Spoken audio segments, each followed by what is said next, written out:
यदि आप नाम के अभ्यासी हैं तो आप जब करवट बदलते हैं, आपको चेतना युक्त वृत्ति में तो आप उस समय देखते हैं आपका नाम या मंत्र चल रहा है। अगर चल रहा है तो आपका अभ्यास ठीक है, यदि नहीं तो अभी आपका अभ्यास ठीक नहीं है। अगर नींद खुली तंद्रा में स्थित है तो नाम चल रहा है, मंत्र चल रहा है, आप जाग भी नहीं रहे, आप सो भी नहीं रहे। ये बहुत नामाभ्यास से ऐसी सुंदर स्थिति प्राप्त होती है कि आंसुओं से वस्त्र भींगे रहते हैं। कब रात निकल गई, कब दिन निकल गया, उपासक को पता ही नहीं चलता।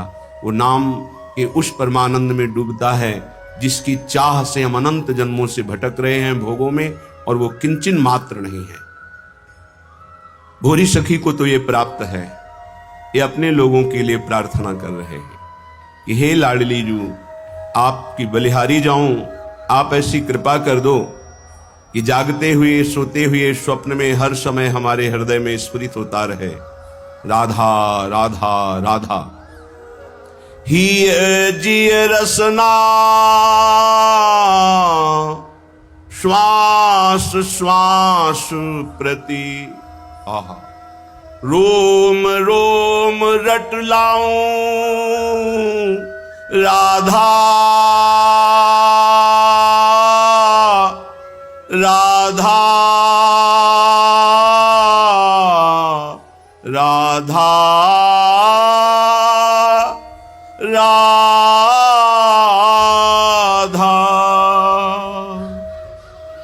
हृदय से, दिल से, जिह्वा से, श्वास श्वास से, रोम रोम से, हे किशोरी जू बस मेरे राधा राधा राधा राधा ऐसा निकले। हिय जिय रसना श्वास श्वास प्रति, रोम रोम रट लाऊं जौनो श्वास। ये तभी अभ्यास में आएगा जो एक पद में भोरी सखी जी ने कहा है, श्वास ही नाम, नाम ही श्वासा, नाम श्वास को भेद मिटावे, तब रोम रोम और रग रग बोले। जब एक भी श्वास आपकी खाली नहीं जाएगी नाम और मंत्र से, तब आपकी मंत्राकार वृत्ति होती, नामाकार वृत्ति होती है। तब वो जागृत स्वप्न सुषुप्ति स्फुरत में राधा पदाब्ज छटा, वो स्थिति तब आती। ये बातों से नहीं आती, ये प्रवचन से नहीं आती, ये प्रवचन सुनने से भी नहीं आती, ये अभ्यास से आती है। सुना, मनन किया और सार बात पकड़ के चल दिया तो स्थिति आ जाएगी। कैसी प्रियता है राधा नाम में, कह रहे हैं जो लो नाम श्वास तब ही लो, एक में एक हुए जाऊं। अगर राधा नाम चल नहीं रहा तो मृत्यु हो जानी चाहिए हमारी। जब तक नाम तब तक श्वास, जब तक श्वास तब तक नाम, नाम नहीं तो श्वास नहीं। बलिहारी है ऐसे महापुरुषों की जिन्होंने नाम के प्रति ऐसी प्रीति की, नाम नहीं तो मृत्यु स्वीकार है। बोलो कसौटी में कस के देखो कैसे भजनानंदी हो। भजन के सिद्धांत को कसौटी में कसो, अपने मन को देखो। जहां एकादश स्कंद श्रीमद् भागवत में लिखा हुआ है कि त्रिभुवन की राज्य लक्ष्मी देने पर भी आधे पल के लिए जो अपने इष्ट का चिंतन नहीं छोड़ता वो महाभागवत है। विचार करके देखो हम क्या है। जो लो नाम श्वास तब लो ही, एक में एक हुए जाऊं। नाम में हो, सच्ची मानिए, सच्ची। उपासक जब तन्मयता पूर्वक नाम का आश्रय लेता है तो नाम उपासक को पकड़ लेता है। ये जो नींद में नाम चलता है, स्वप्न में नाम चलता है, उपासक नहीं जपता, ये नाम पकड़ लेता है उपासक को। ये अंदर की बात है, चाहे वो शौच में हो या अशौच में, दोनों में नाम कभी नहीं रुकता। अपवित्रः पवित्रो वा सर्वावस्थांगतो पिबः, यह स्मरेत पुंडरीकाक्षम सवायाभ्यंतर शुचि। वायाभ्यंतर से परम पवित्र रहता है जिसकी स्मृति में हर समय नाम चलता है। जिह्वा में, कंठ में, हृदय में, स्मृति में। क्या अद्भुत स्थिति नाम जापक की। कल एक महापुरुष के दर्शन हुए, महाराष्ट्र के, रोम रोम से उनके निकल रहा था विट्ठल विट्ठल विट्ठल। ये अपनी अनुभूति कह रहा हूं। प्रश्न का उत्तर इधर दे रहे थे लेकिन आकर्षण हो रहा था, कोई है महाभागवत यहाँ। तो एकदम दृष्टि दौड़ी, देखा तो कहा प्रश्न का उत्तर बाद में, पहले संभाषण करेंगे, हमारा सौभाग्य उदय हुआ। ऐसा लग रहा था साक्षात तुकाराम जी पधारे। सच्ची कह रहे, कभी कभी लाडली जी की ऐसी विशेष महती कृपा होती कि ऐसे छुपे हुए महापुरुष कृपा करके दर्शन देते, जो उपाधि रहित है। उपाधि रहित होकर भगवान के वैभव की पूजा हो रही है तो बहुतायत है, लेकिन उपाधि शून्य दैन्य महापुरुष, इनका साक्षात्कार केवल प्रियालाल की विशिष्ट कृपा से होता है। जैसे राजस्व यज्ञ में सब उपाधि वाले महात्मा थे, बड़े बड़े ब्रह्म ऋषि महापुरुष, लेकिन उपाधि रहित वाल्मीकि जी की आराधना करा के भगवान ने राजस्व यज्ञ की पूर्णता की। ऐसे महाभागवत सच्ची मानिए, उनके रोम रोम से विट्ठल विट्ठल निकल रहा था। वो श्रवणेंद्रिय आपके पास नहीं, वो नेत्रेंद्रिय नहीं जिससे सुन सके, रोमांच हो रहा था। 2 घड़ी तो हमको संभलने में लगे, अपने आपे में आने के। केवल ऐसा बार बार की ऐसी कृपा कैसे हो सकती मुझे धम पर कि ऐसे महापुरुष मुझे दर्शन दे सकते हैं। कोई नहीं जानता, वो ऐसे ही साधारण ऐसे बैठे हुए, रोम रोम से विट्ठल विट्ठल विट्ठल निकल रहा था। ये तभी होता है जब अभिमान लीन हो जाता है आराध्य देव में, तब रोम रोम रग रग में नाम स्वयं स्फुरित होता है। जनाबाई के कंडों से निकलता था विट्ठल विट्ठल विट्ठल। तुकाराम जी जहां चरण रख देते थे वो भूमि बोलती थी विट्ठल विट्ठल। ये रोम रोम से राधा राधा निकलने लगे, कोई आश्चर्य की बात नहीं है। जिस भूमि को छू दिया वो भूमि बोलती। श्री स्वामी शरण जी महाराज हित धाम में थे, उनके मस्तक में ऐसे जैसे तिलक लगाया जाता है बराबर बहुत समय तक, फिर हटा दिया जाए तो तिलक का चिन्ह बन जाता है, ऐसे मस्तक में राधा नाम तेजो में उभर आया था। इतना राधा नाम कि मस्तक पे ऐसे राधा ऐसे लिखा दिखाई देता था। जो लो नाम श्वास तब ही लो, एक में एक हो जाऊं, अहो लड़ती इतनी मुंह पे, कृपा करो बलि जाऊं। नाम रूप में बड़ी ऊंची स्थिति, रूप नाम में यहां पहुंचना गुरु कृपा से ही है। नाम रूप में, रूप नाम में, बीवी में हुए दुलराऊं, पियत छकी मतवारी प्यासी। क्या शब्द, पियत छकी मतवारी प्यासी, प्यास पियत न अघाऊं, जागत सोवत रटो निरंतर, राधा राधा नाऊं। नाम रूप में जब निरंतर अभ्यास नाम का होता है तो रूप छा जाता है, चमत्कार प्रकट हो जाता है, ध्यान धरना नहीं पड़ता।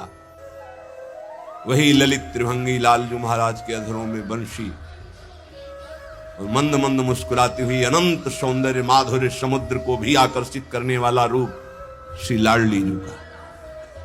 लालजू अपने अधरों में बंशी रखकर राधा राधा गायन कर रहे हैं। प्यारी जू निर्तन भ्रकुटी बदन अंबुज मृदु, सरसहास मधु बोलन, अत्यासक्त लाल अलिलम पट बस कीन्हे बिनु मोलन। बिना मोल के लालजू बिके हुए प्यारी जू का भ्रकुट संचालन, मंद मुस्कान और अमृत भरे रसमय वचन। लालजू बिना मोल के बिक गए। ऐसे प्रियालाल नेत्रों में छाए रहते। नयनन पी मूर्ति बसे, तेहि रस रहे समाय। यह लक्षण सुनी प्रेम के और न कछु सुहाय, और न कछु सुहाय। फिरे अपने रस मातो, कुटुंब देहते जाए, छूट सभी विधि नातो। जहां जहां पिए की बात सुने, खोजत तीन गैनन। ओ अद्भुत स्थिति, मम भक्ति युक्तो भुवनम पुनात। ऐसा महाभागवत भुवन के भुवन को पावन करने की सामर्थ्य रखता है। नाम रूप में जितना नाम जप करोगे रूप झलकने लगेगा। और रूप नाम में, रूप का परिचय नाम से ही होता है। देखिए रूप नाम आधीना, अगर नाम नहीं तो परिचय नहीं मिलेगा। सामने रूप खड़ा हो, ये कौन है, बोले अमुक है, नाम परिचय कराता है रूप का। तो रूप नाम में, नाम रूप में, बीबी होए दुलराऊं। रूप में डूबा हुआ नाम जप कर रहा है, कभी नाम में एकाग्र बुद्धि करके रूप में डूबा हुआ है। नाम रूप, नाम रूप में, रूप नाम में, बीबी में हुए दुलराऊं। पियत छकी मतवारी प्यासी, कैसे कोई समझ पाए। पान करके प्रेमामृत का छका हुआ उपासक मस्त है, लेकिन प्यास बढ़ती चली जा रही है राधा नाम की, राधा रूप की, राधा चरणारविंद की सेवा की। और प्यास पियत ना घाऊं, निरंतर पान कर रहे फिर भी तृप्ति नहीं। अरबरात मिलवे को निस दिन मिले ही रहत, मनो कबहु मिले ना। जानी परे नहीं सांझ सवेरो, लाडली मेरी स्वामिनी। जानी परे नहीं सांझ सवेरो, ऐसो जन्म गवाऊं। श्रीहित बेगी ढरो भोरी पे, हुलसी हुलसी जस गाऊं। हुलसी हुलसी जस गाऊं। श्री राधा राधा नाऊं। अहो लड़ेती इतनी मुंह पे, कृपा करो बलि जाऊं। हे प्रिया जी, ऐसे राधा नाम में डूब जाऊं कि सुबह हुई कि शाम हुई इसका पता ना चले। पूरा जीवन केवल राधा नाम की तन्मयता में व्यतीत हो। कृपा करो लाडली, हम पर द्रवित हो जाओ। श्रीहित बेगी डरो। हे प्रेम स्वरूपा प्रियाजू, द्रवित हो जाओ, दया कर दो कि मैं आनंद में उमगती हुई हर समय राधा नाम जप करूं और आपका यश गान करते हुए जीवन व्यतीत करूं। जीवन का परम लाभ यही है। जिनकी बात करने मात्र से भव समुद्र छूट जाता है वो प्रिया प्रीतम है, अन्य बात नहीं। अन्य बात करोगे फंस जाओगे। तब सुख हरिवंश गुण नाम रसना रटत, और बहुवचन अति दुखदानी। और कुछ बोले तो दुख में फंस जाओगे, निंदा स्तुति बन जाएगी। एकमात्र प्रिया प्रीतम की बात करो, उनका नाम जप करो, बहुत जोर का प्रेम प्रकाशित हो जाएगा हृदय में। दो ही बातों से, नाम जप और लीला गुण गायन श्रवण, इसी से प्रेम प्रकाशित होता है। श्रीपाद प्रबोधानंद जी महाराज कह रहे हैं, श्रीधाम वृंदावन का यदि आश्रय और वास मिल गया है तो आपको बहुत धैर्यवान बनना होगा। या आप भक्ति के मार्ग में चल रहे हैं तो आपको बहुत धैर्यवान बनना होगा।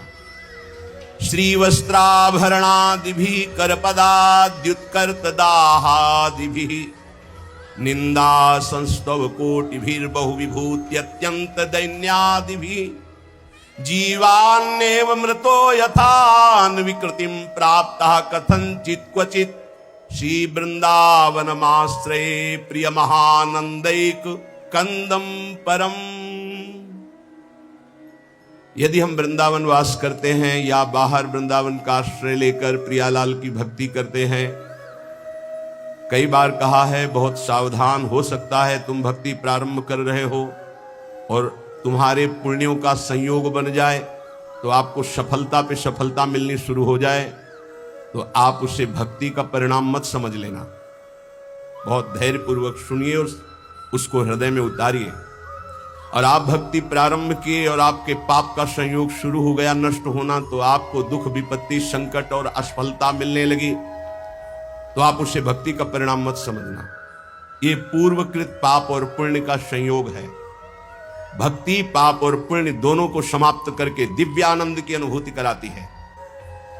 इसलिए श्री वस्त्राभरणादि भी यदि आपको बड़ा वैभव मिल रहा है, तो भक्ति का परिणाम नहीं है कि आपकी भक्ति सफल हो गई, बड़ा वैभव मिल रहा है। नहीं, ये पूर्वकृत पुण्य का प्रताप है।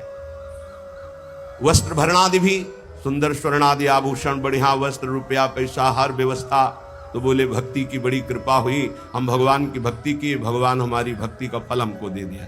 भूल मत कर लेना, ये भक्ति का फल नहीं है, ये पुण्य का फल है पूर्व जन्म के। या कर पदाद्युत कर्त दाहादि भी, आग लग गई, एक्सीडेंट हो गया, हाथ पैर टूट गए, संकट आ गया, भारी संपत्ति नष्ट हो गई, तो आप उसे भक्ति से मत जोड़िएगा कि जब से वृंदावन गए भक्ति शुरू की सब चौपट होना शुरू हो गया और 4 लोग आपको मिल जाएंगे, देखा ये बड़ी भक्ति करता है इसीलिए ऐसा इसकी, उसको भक्ति से मत जोड़िएगा। जैसे पहला सुख संविधान तुम्हारे पुण्य से आया था, ऐसे दुख, नाना प्रकार की विपत्तियां, संकट, ये पूर्वकृत पाप से आता है। जैसे उदाहरण में पूज्य राधा बाबा बाल्यावस्था से भगवान के मार्ग के अनुयायी, बहुत कट्टर शास्त्रीय सिद्धांत का पालन करने वाले, जहां स्वप्न में भी पाप नहीं हो सकता, ऐसे महापुरुष। जिस समय त्रिपुर सुंदरी भगवती की आराधना का दृढ़ संकल्प लेकर साधना में लगे, खड़ाऊं फिसल गई स्नान और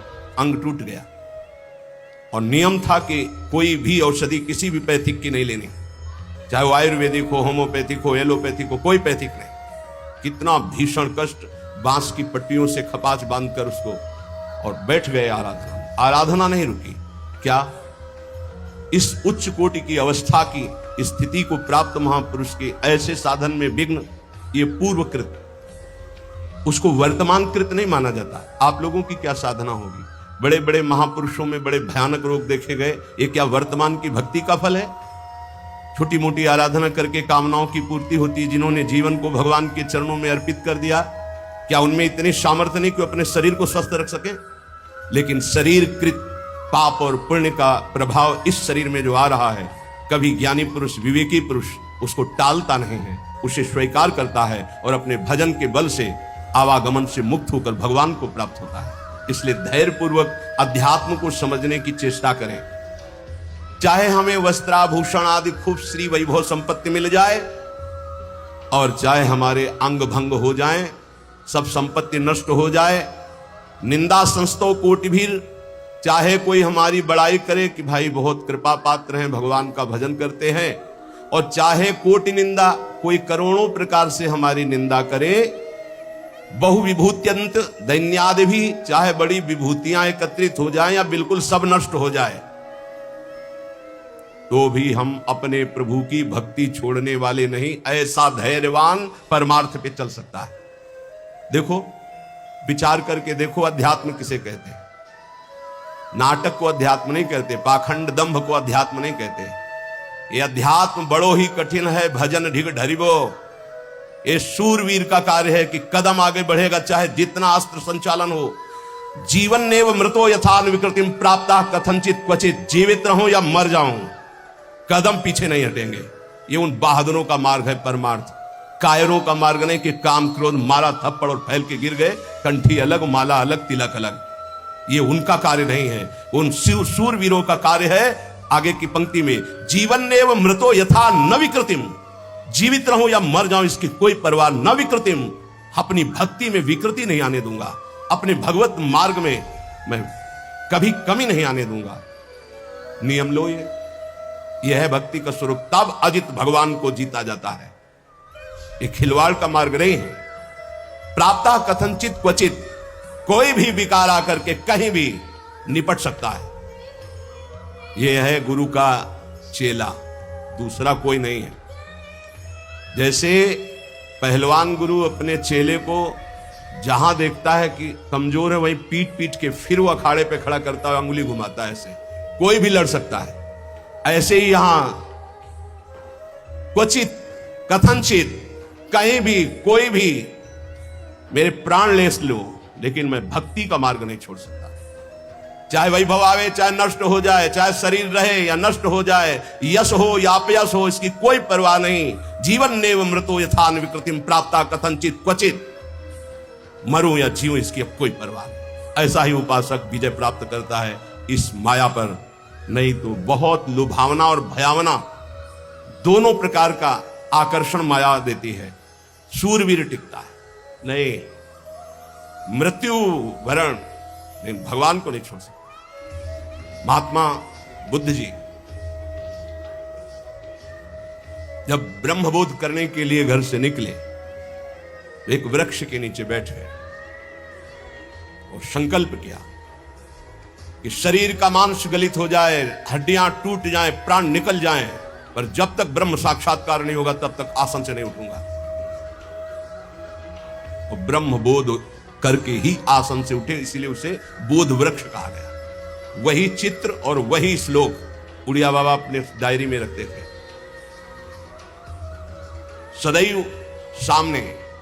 ऐसे जीवन में 2 श्लोक सामने सदैव रखा अपने दिमाग में। मात्रा स्पर्शास्तु कौन्तेय शीतोष्ण सुख दुखदा आगमा पायनो अनित्यास्तास्तिति छस्व भारत यम ही न व्यथ्यन्ते ते पुरुषम पुरुषर्षभ सम दुखा सुखाधीरम स्वमृतत्वाय कल्पते। जब कभी कोई भी विपत्ति, संकट, गर्मी, सर्दी, भूख, प्यास, ये 2 श्लोक का निरंतर सामने से भगवान कह रहे, जगत गुरु कह रहे, यम ही न व्यथ्यन्ते ते, व्यथित मत हो, शांत मंत्र में लग, अपने इष्ट के चिंतन में लग।